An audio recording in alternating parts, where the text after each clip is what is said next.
Good evening. My name is Brother Hess. I'm coming to you to record to basically give you an understanding on how the P.O.P.S program started. Basically on 2010, I was able to be approached by a man that came into the prison compound as a pastor.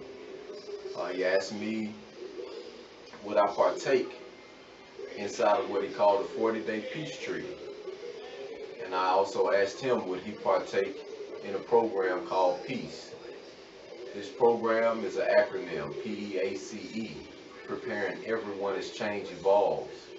And basically this is a program in which I started out by coming into the prison system and seeing all of the violence and how this violence was started through a lot of gangs clashing with each other. Let me take you back a little bit. I was born in California and my mother was on the run from the feds for bank robbery. So she came to Atlanta to make sure that the feds would not be allowed to put me inside of a home so that I would grow up in the system. She came on the run, she went to Atlanta, and she was introduced to a family that took her in. The family took her in and they took care of me. And while they was taking care of me, she went back and did her time in the federal system for the bank robbery charge. While inside, basically what happened was I was raised by the community there, by an old elderly lady by the name of Madeir. Madeir raised me, and when my mother came home at about my age of about 3 going on 4, she took me back in for a little while, and then things got hard and she would drop me back off. By the age of 5 years old, I met my grandmother on my white side. And she took me down to Florida for a few months, and I got to learn what it's like to stay, in a house right next to the beach. I was raised from that point of being with my grandmother for a few months, and then sent back to the place where Madeir was at, which was on the west side of Atlanta, inside of a real low poverty community. At this home with Madeir, I basically was raised and sent to school where I was the only biracial student at the school. So naturally the kids saw me as being different. They called me different names, talked about me as being a hunky and, other different variations of, just kids picking on someone who was different. I wanted so badly to be like everybody else, but I wasn't. I always wanted to strive to be accepted by everybody else, but I wasn't. I went through a lot of situations and a lot of different ordeals that basically led to me having to do certain things to strive to deal with the pain, the frustration of not being accepted. It's kind of hard to explain, but I just wanted to fit in. I wanted to be accepted, embraced. As I continued to grow up, when kids would pick on me, I began to start fighting. I began to start stealing so I would have money to be able to have a little bit of favorism in the eyes of my siblings, meaning my cousins and other guys who grew up with me in the community. I always had a good side because a lot of the elder women in the community, they helped raise me. They would buy cookies and they would buy little snacks because they knew that I was a child of very, very low poverty. It's very ironic that, I look today how most of my teachings have come from elders, and how now people view me as being, though I am not of an elder state, they view me as being one of the elders within any community that I mostly reside in. They tell me I have old people knowledge. This old people knowledge is not something that I was able to utilize at the time. I didn't understand it. Now I guess that's why I embrace certain teachings where they speak about it's not being understood. It's about being able to understand. I strive to understand today. I strive to gain insight. Um, and I strive to learn how I can be a better person through how I can help other people. Today I find myself constantly striving to find ways to, you know, look back at my history and see how I can utilize my history to feel the pain of another person. Because if I was able to identify why that pain existed, why it came about, then prayerfully I can help these people begin to do what they need to do in order to begin to heal from whatever it is that they're going through. Of course, that takes a willingness, and that's something that I didn't have. I didn't have a willingness. I wanted to look for excuses. I wanted to look for ways that I could buck, you know. But going back to that childhood state, I began to take on a tendency to bully the other kids. I remember getting kept back in the 3rd grade. And upon getting kept back in the 3rd grade, I can remember, being a little bit bigger, being a little bit older than the rest of the kids, and that gave me somewhat of what I would call an advantage point. So from that moment on, I began to look for how can I obtain an advantage over other people so that they wouldn't be in a position to where they could hurt me, or ridicule me. As I look at my life today, I really can see how other people go through some of the same things that I went through.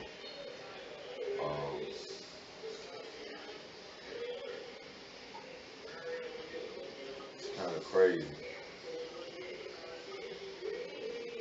It's real crazy. When you look back at life, when you look back at everything, and good evening, my name is Brother Hess.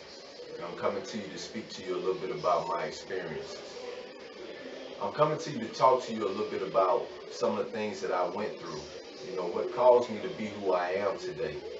Right now, you witness a man who is doing 35 years before he is eligible for parole. 5 years ago, I got locked up for murder. There was a guy that got executed in the city of Atlanta. He was shot in the back of the head, and he was my friend. I can't tell you exactly why it happened, but I can tell you that the experiences that led up to that point, it kind of left me in a situation where I didn't really know what to do. I'm sorry, but I want to get comfortable. Basically, what I want to tell you is about me. I want to tell you about some of the things that transpired in my life. I grew up as a white and a black child. My father is Native American and black, and my mother is Caucasian. And basically, I grew up, in poverty. My childhood was very poor. I received the worst hand-me-downs, corduroys, bell bottoms, busted jeans when everybody else was wearing brand new Jordans, Jordache jeans, Levi's, Dockers. I had the cheapest of the cheap, and even that cheap was real old. All of my shoes were used, or they came from Payless tennis shoes, while everybody else was wearing the latest fashions. And by me being the what they call the white child, they used to call me hunky, white chicken, trash, redneck, peckerwood,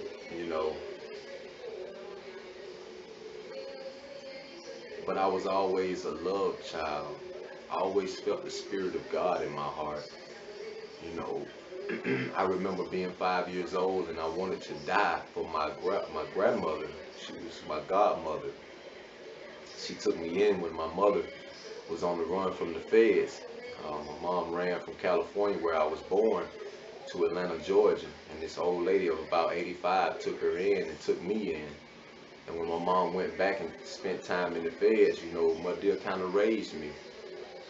And off and on, I would go and meet my white grandparents for a few months and stay with them, or I would go and stay with other people in other states, like my auntie, uncle in the Marines. But I would always come back home after a couple of months because nobody wanted to keep me very long.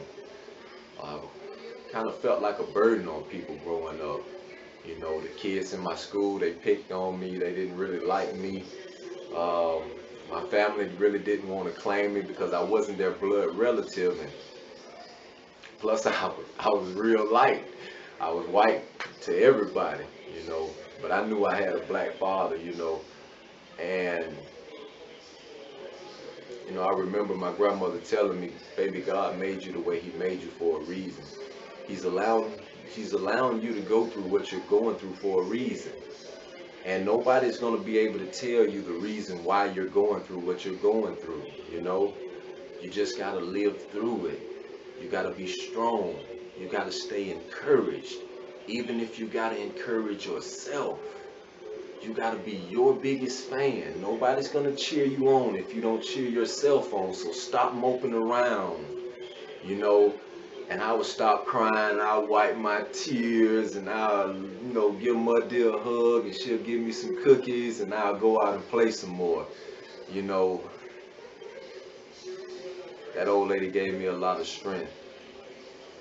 You know, as I grew up, I started learning how to go around and start cutting grass, or wiping off whatnot shelves, or picking up cans, or collecting newspapers, or whatever I could do to get an extra little bit of change.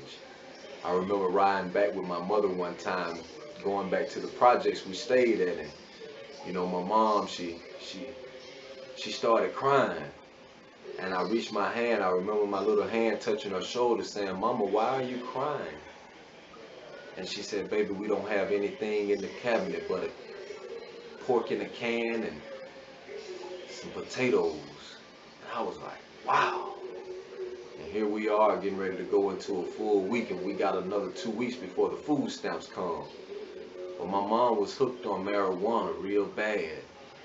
And my mom tried to be with a lot of guys who didn't really want to be with her. They only wanted to use her. And she didn't see it. My mom was just a white lady in the hood trying to be down, you know. And I love her to death.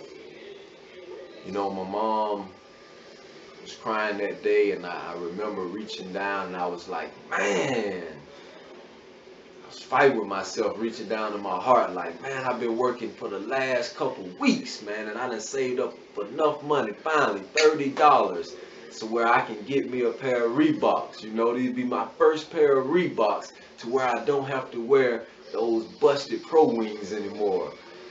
And you know, just seeing my mama cry, man, I couldn't stop it, man. I reached down in my pocket. I said, "Mama, don't you cry."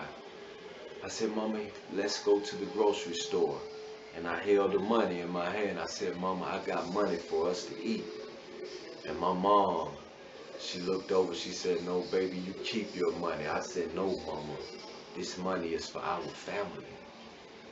And I'll never forget that moment. My mom looked at me and she smiled, the most genuine and pure smile I ever saw in my life.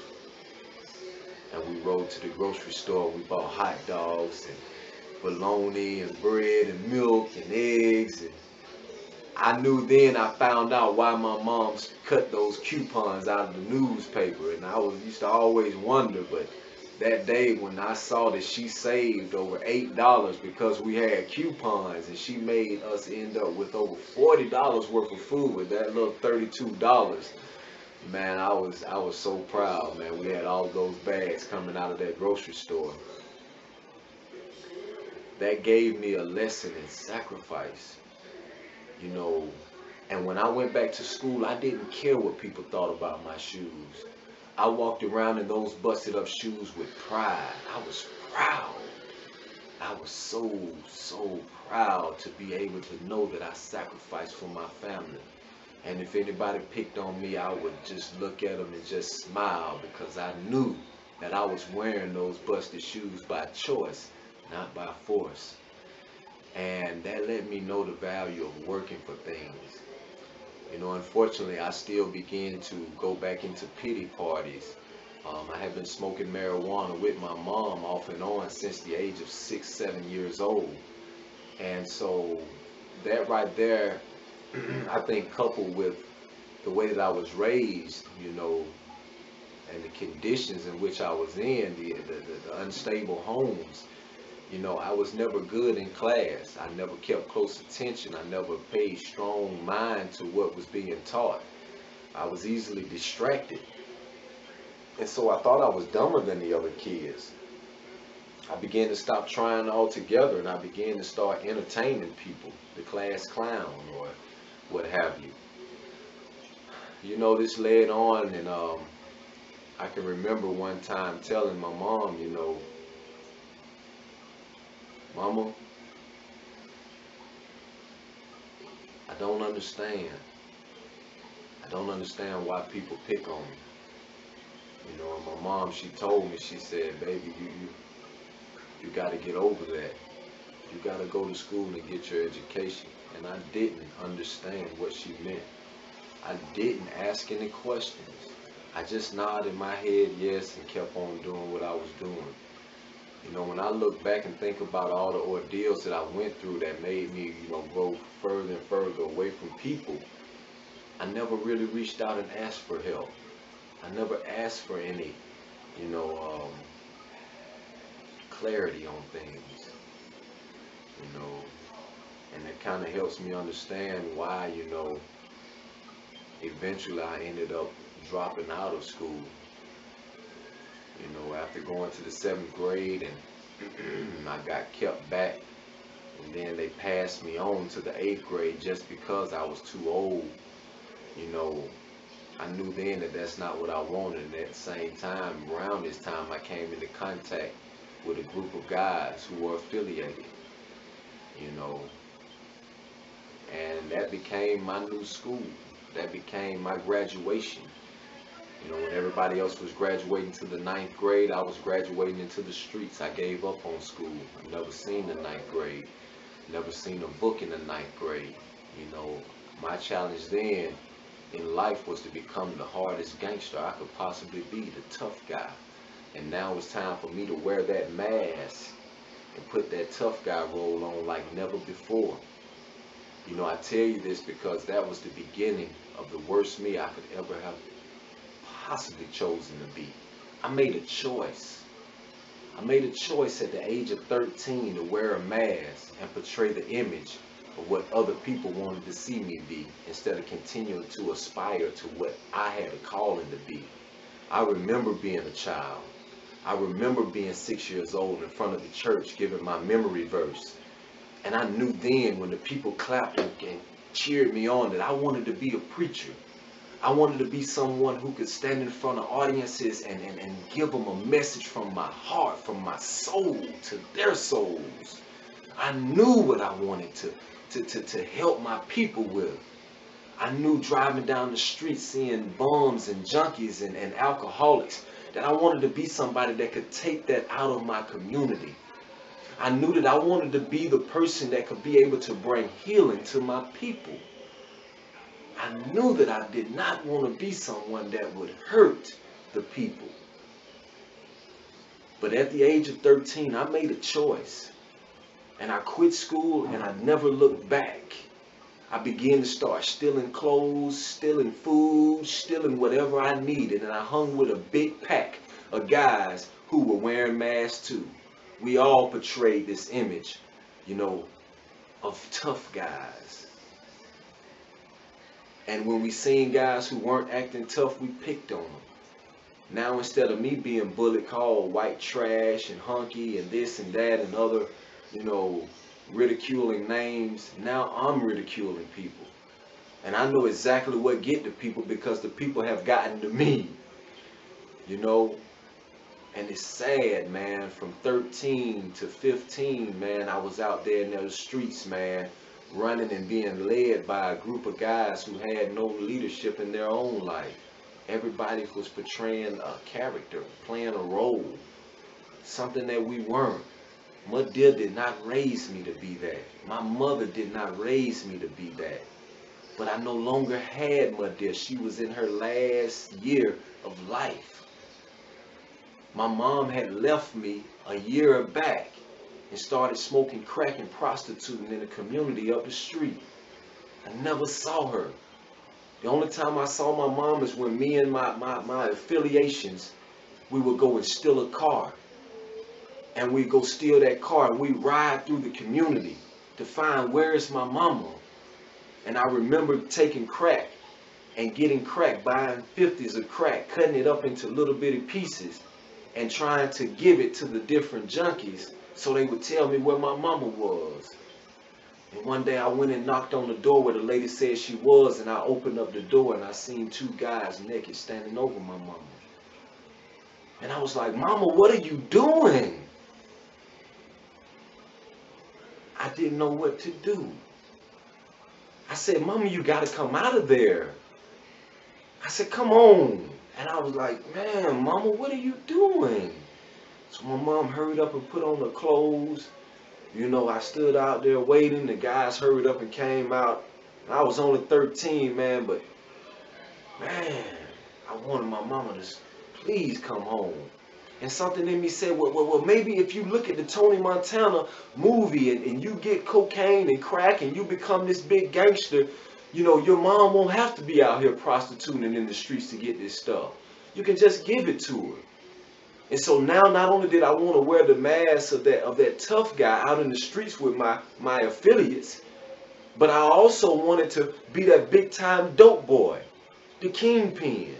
The same one that I used to ride down the street and say, I wanted to take these type of guys out of my community.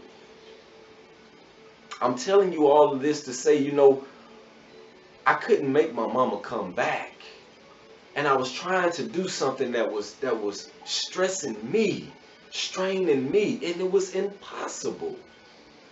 The only thing that I could have done then was to go back to school and be the best little boy I could possibly be until I obtained manhood. But I didn't do that. You know, I really, really didn't do that. And for that, man, I messed up a lot of my life that could have been utilized for much better purposes. Thank you so much for listening.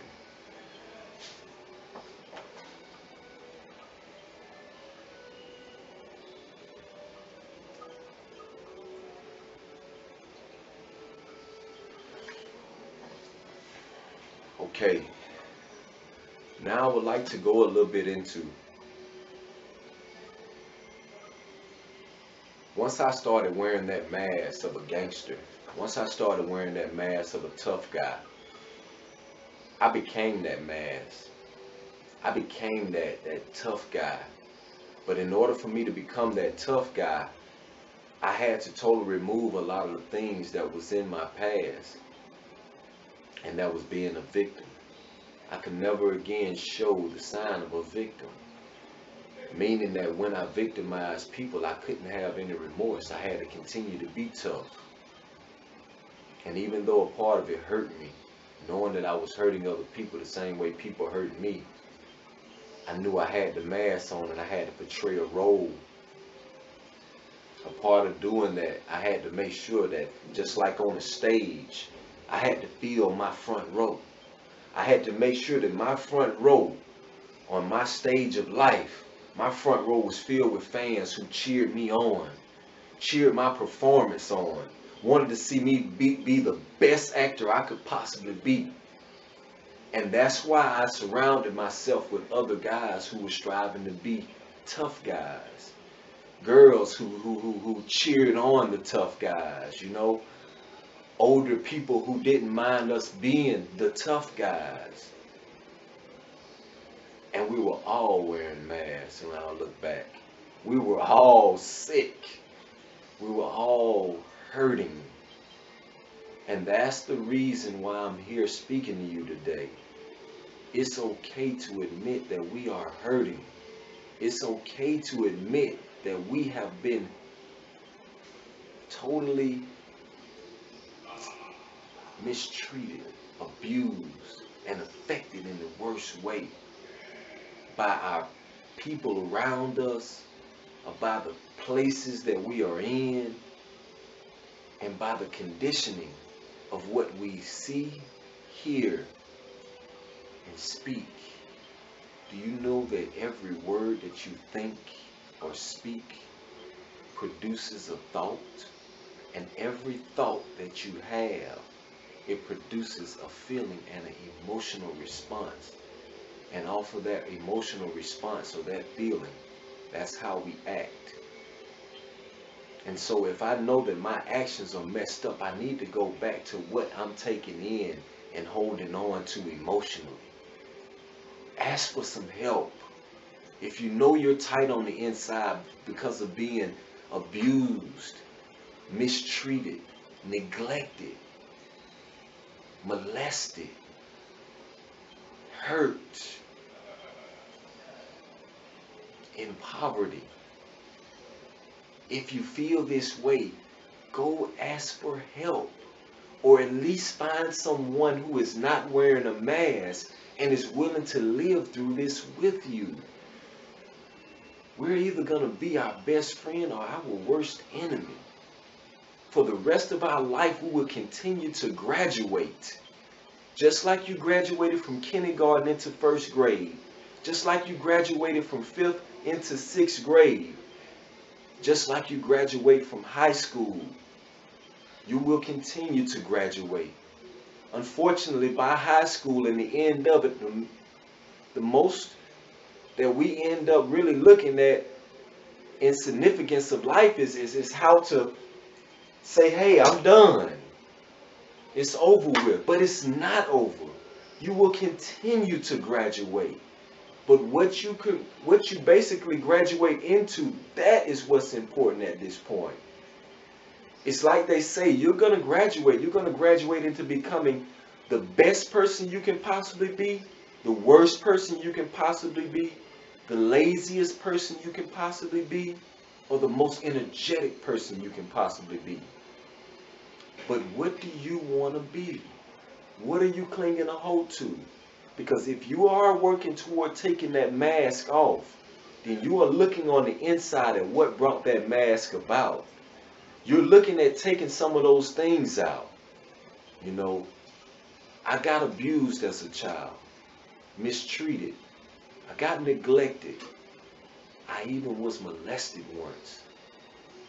And that's something that I like to tell no one, because I believe people will hold that over me and they will look down on me for that. I believe people will begin to mistreat me and have something to hold over my head for that.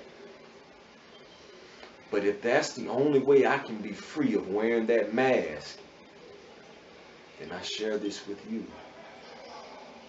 And I'm still a man. I'm a man that don't have to wear a mask another day in his life. I'm a man that is not anything because of my circumstances. I was helpless. I didn't know who to turn to, who to tell. And I was scared to even admit it to anybody. I didn't want people to view me as a victim anymore. I wanted to be strong. I wanted to be able to see my way through it. You guys, we have to ask for help. We have to look for help. We have to form bonds with people who we can place in our front row that will want to see us perform our best lives and not wear a mask to portray an image that we are not. We have to stand up and be the person that God made us from day one. Nobody deserves to have to wear a mask to cover up the pain. It's just like going to a doctor. You have to be treated. That pain must be dealt with. Nobody's going to take that pain away if you don't let people know that, hey, I'm wounded. Look at my scar. Help treat my scar. My heart is hurt. This is why I got beaten. I got hurt. My mom left me. Nobody took up the process of getting food stamps for us. Nobody helped feed and clothe me and my little sister. So I felt obligated to go out in the streets and provide for us. I felt obligated to do whatever I could possibly think of to bring my mama back home. Nobody was there, and I didn't reach for nobody. And for that reason, I took things on my own. And I portrayed a character that I felt like was going to give me the ability to act like I knew the things that I did not know. And that mask led me into juvenile halls. That mask led me into becoming committed to the state at the age of 15. That mask led to me becoming incarcerated at the age of 16. From snorting coke and alcohol drinking and marijuana smoking and hanging with my clique and being tough guys out on the block selling dope. Even then, I knew that was not the life that I wanted. But I had worn the mask for so long, I didn't know how to take it off. I intuitively, in my heart, I knew that I had to get out of that hood. And I knew that there was a way. The only way that I knew was going into the military. And even at the age of 16, I said, if I get to make it to 17, I'm going to the military. But something in the back of my mind told me that this mask requires that I go to the penitentiary for my graduation. Not the Marines, like I want to become an honorable man that can be given a college education after serving the country. I knew what my people told me about not serving the country. But if that was the only way to get out of those projects in that hood, selling that crack, trying to help people who didn't want to help themselves, like my mother, then I would do whatever. So I went and got me a job at 16, even though I was selling crack, snorting coke, medicating my pain through drinking alcohol and smoking weed. You know, I went and got me a job, and I went and spoke to a recruiter about getting into the Marines. And my job let me work 39 hours a week. I couldn't work 40 because I wasn't legal. And the recruiter told me I needed to be 17 and I needed to have my GED in order to come into the service. So I had a few months to wait. Well, it didn't take but those few months for me to find trouble and for trouble to find me. My front row was filled with guys who were congratulating the mask. And those guys led into a beating. And that beating led into me becoming incarcerated with them. And from that beating and that incarceration, I ended up being sentenced to over 8 years in the penitentiary for something that I did not do. But I kept my mouth closed because I still had to wear that mask. I kept my mouth closed because I didn't and I wouldn't tell on anybody. But honestly, I was supposed to make sure that those guys said what they were supposed to of themselves and don't bring me down with them. But I didn't have the courage. I had to perfect the mask. Thank you for letting me share.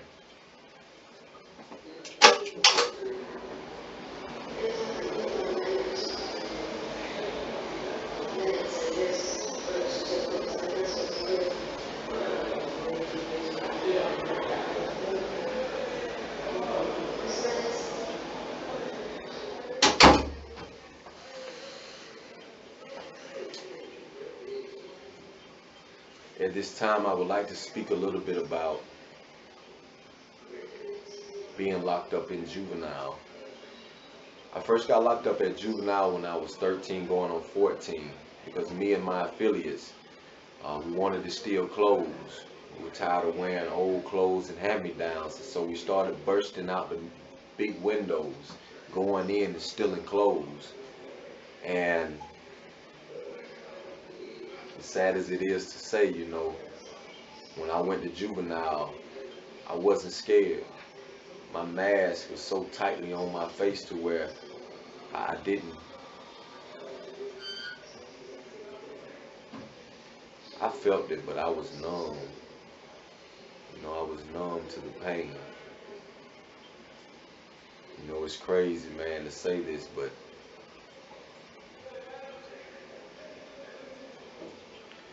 I kind of felt like I was graduating into becoming who it was that I needed to be in order to be feared and accepted, you know.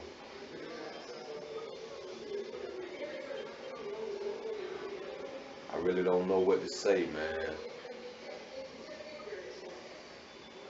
I've been striving to be accepted my whole life. And for that reason, I've compromised my integrity. Compromising my integrity means that I wasn't willing to do what was right in God's eyesight, even when people didn't like me for it or agree with me on it. I wanted people to like me, and I wanted people to agree with me. I wanted to be accepted. I didn't want to feel alone. And unfortunately, I hadn't done what it took in order to gain and obtain the trust and the love of dignified people. I did what it took to be accepted and embraced by those who weren't of a stature of high quality and class, and loved themselves and appreciated their families. And, you know, it's kind of like what led to my juvenile experiences. You know, around the same time I went to juvenile, I also experienced a point in my life where, you know, my friends began to give me a name. It's kind of crazy because they named me the same name they used to pick on me with, white boy. I remember growing up in the hood being called white boy.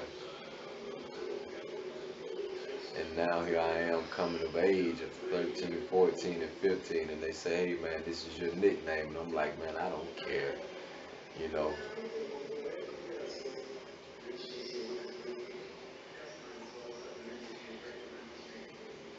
I don't know, you guys.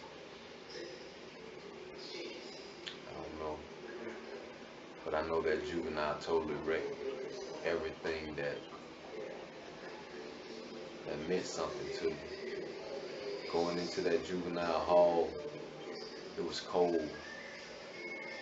There was wood, benches, and a lot of cinder blocks like what you see behind me. Right now I'm inside of a cell that has 3 beds in it. This little bitty cell. This is where I'll be for